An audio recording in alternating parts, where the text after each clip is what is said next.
नौकरी छूटने के बाद जब मैं घर वापस आया तो कई तानों का सामना करना पड़ा। दोबारा से परिवार के माहौल में ढलने में मुश्किल भी हुई, पर सबसे ज्यादा तकलीफ तब हुई जब घर वालों ने मेरे पलंग को ही बेच दिया था। बड़े भैया ने मुझे कुछ पैसे दिए कि मैं एक नई खाट ले आऊं, मगर जितने पैसे थे उसमें एक पुरानी खाट भी नहीं आ सकती थी। दुकान पर पूछने गया तो वहां भी उतने में कुछ नहीं मिला, पर दुकान के बगल वाले घर से एक आदमी जो लगातार मुझे देखे जा रहा था बाहर निकला और बोला कि मेरे यहां एक पुराना खाट पड़ा है, सस्ते में दे दूंगा। उसने खाट दिखाया तो वो एकदम सही हालत में था, कुछ नया जैसा ही था, पर उस आदमी ने ज्यादा पैसे नहीं मांगे। ये देखकर मुझे हैरानी हुई, मगर अपना फायदा होते हुए देख मैंने कुछ नहीं कहा। रात को खाना खाने के बाद मैंने राहत की सांस ली कि अब सोने का तो ठिकाना हुआ कम से कम। थोड़ी देर टहलने के बाद बिस्तर लगा के मैं सोने चला गया। सोते सोते मुझे ऐसा लगा कि अचानक ही मुझे कोई धक्का दे रहा है और फिर मुझे किसी गड्ढे में ढकेल रहा है। पूरा शरीर दर्द कर रहा था। चीखते हुए मेरी नींद खुली तो मैं पसीने से लथपथ था। मुझे लगा कि कोई बुरा सपना होगा तो मैं दोबारा सोने लगा, लेकिन खाट पर लेटते ही मुझे ऐसा लगा कि कोई मेरे कंधों को जकड़े हुआ है और मेरे पैरों को किसी ने पकड़ लिया है। दोबारा से मेरा पूरा शरीर दर्द करने लगा। मैं चाहकर भी उठ नहीं पा रहा था। हैरत की बात तो ये थी कि ये कोई सपना नहीं था, सच में कोई मेरे शरीर को जकड़े हुआ था। मेरी चीख सुन सभी घरवाले वहां फौरन आ गए और उतने में ही ये सब अजीब चीजें भी रुक गईं। बुरा सपना था, ये बोलकर उन्होंने फिर से सो जाने को बोला, पर खाट पर दोबारा बैठने की अब मेरी हिम्मत ही नहीं थी। वो रात मैंने जमीन पर ही गुजारी, पर अगले दिन मुझे लगा कि शायद जो कल रात हुआ वो सब मेरा एक वहम था। खुद को समझाते हुए मैं अगली रात फिर उसी खाट पर सोया। कुछ देर तो मुझे नींद ही नहीं आई। फिर जब कुछ देर तक कोई भी अजीब चीज नहीं हुई तो मेरी आंख लग गई, पर आधी रात में एक बार फिर मुझे लगा कि कोई मेरे शरीर को पीछे की ओर खींच रहा है। मैं आगे बढ़ ही नहीं पा रहा था क्योंकि मेरे पैरों को जैसे किसी ने जंजीरों से बांध रखा था। फिर मुझे वैसा ही शरीर को झकझोर देने वाला दर्द हुआ। मैं चीखता, इससे पहले ही मुझे एक आवाज सुनाई दी।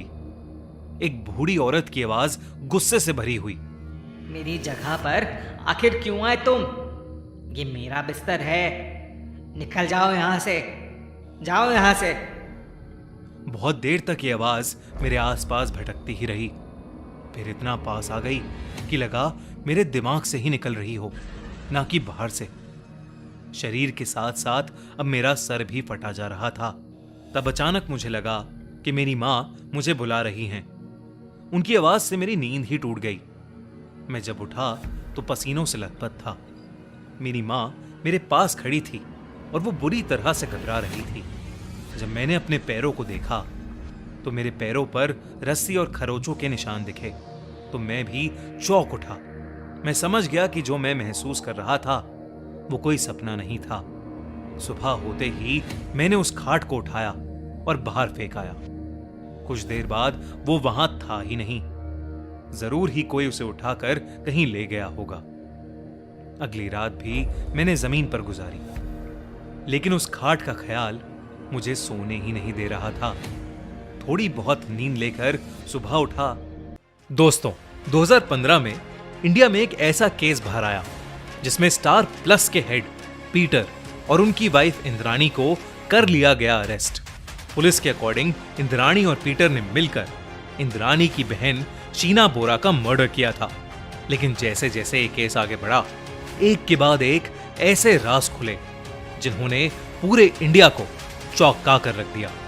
कौन थी शीना बोरा और क्या हुआ उसके साथ, जानने के लिए देखिए शीना बोरा मर्डर केस स्टोरी, सिर्फ हमारे crime channel the crime show पर। लिंक डिस्क्रिप्शन और पिन कमेंट में। तो उस खाट के साथ एक आदमी भी घर के बाहर मिला जो कि गुस्से में भरा पड़ा था कि आखिर क्यों मैंने इतना खतरनाक खाट यूं ही खुले में बाहर छोड़ दिया था। झटके, दर्द और बुरे सपने, क्या कुछ नहीं देता था ये खाट? ये सब बोलकर वो खाट वहीं छोड़ गया। मुझे इतना तो समझ आ गया था कि मैं पागल नहीं हूं और इस खाट में वाकई कुछ दिक्कत है। मैं उस खाट को अंदर ले गया और दोबारा उस रात उस पर सोने का सोचा, ताकि पता कर सकूं कि आखिर वो आवाज किस बुजुर्ग औरत की थी। लेकिन ये मेरी जिंदगी की सबसे बड़ी गलती थी। इस बार न शरीर में दर्द हुआ और ना ही झटके लगे और जल्द ही नींद भी आ गई। पर थोड़ी ही देर में उस औरत की आवाज फिर आई। चिल्लाते हुए उसने बोला, फिर आ गए। आखिर क्यों मुझे चैन से सोने नहीं देते? ये मेरी सोने की जगह है, जाओ यहां से। ये कहते ही फिर मेरे शरीर में बेहद खतरनाक दर्द उठने लगा। ऐसा लगने लगा कि मैं कहीं ऊपर से बहुत जोर से गिर रहा हूं। थोड़ी देर बाद ये सब रुक गया, पर ऐसा लगने लगा जैसे खाट हवा में झूल रहा हो, अपने कंधों पर कोई उसे उठाए कहीं ले जा रहा हो। मेरा मन सहमा जा रहा था। डर ने जैसे चारों ओर से मुझे घेर लिया था। मैं नींद में था, फिर भी सब महसूस कर पा रहा था। अचानक मेरी सांसें घुटने लगीं। मैंने सर दोबारा नीचे करके देखा तो खाट के चारों ओर आग लगी थी। मैंने चिल्लाने की कोशिश की, मगर गले से आवाज ही नहीं निकल रही थी। लेकिन उसके कुछ ही पल बाद मेरे हाथ और पैर अचानक आजाद हो गए। मैं तुरंत उठकर बैठा, लेकिन मैंने जो देखा उससे मेरे रोंगटे खड़े हो गए। एक डरावनी सी बूढ़ी औरत मेरे ठीक सामने बैठी थी। उसे देखते ही मैं चिल्ला उठा और मेरी नींद टूट गई। हाफते हुए मैं चारों ओर देखने लगा, पर सब कुछ एकदम नॉर्मल था। बस मेरे पूरे शरीर पर घाव थे। मैं समझ चुका था कि ये किसी बूढ़ी औरत के सोने की जगह थी, जो शायद अब इस दुनिया में नहीं है, लेकिन फिर भी उसे यहीं सोना पसंद है। अगली सुबह मैं वो खाट दोबारा उस आदमी को दे आया जिससे इसे खरीदा था। उसे इन सब चीजों के बारे में बताया तो ये मालूम हुआ कि उसकी मां ने कुछ ही दिन पहले इस खाट पर दम तोड़ा था। उसके बाद से वो खाट उसने अपने कमरे में ही खाली पड़े रहने दी, ताकि उसकी मां अब चैन से सो सके। खैर, जो भी हो, मैं उस पुरानी खाट के भयानक एक्सपीरियंस को कभी नहीं भूल पाऊंगा।